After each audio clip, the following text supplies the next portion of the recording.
How to turn a photo into a PDF on iPhone.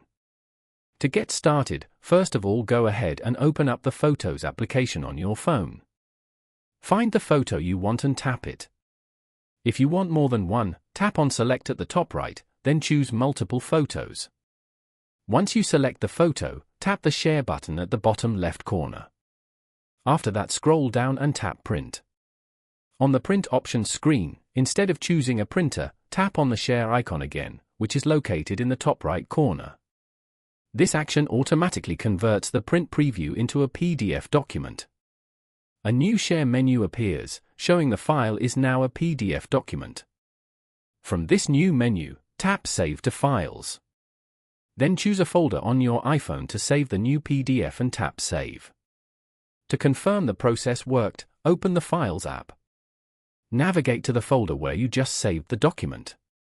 Now long press on the new file and select Get Info from the pop-up menu. The info screen appears, confirming that the file type is a PDF document, which successfully completes the conversion. Following these steps, you can easily turn a photo into a PDF on an iPhone.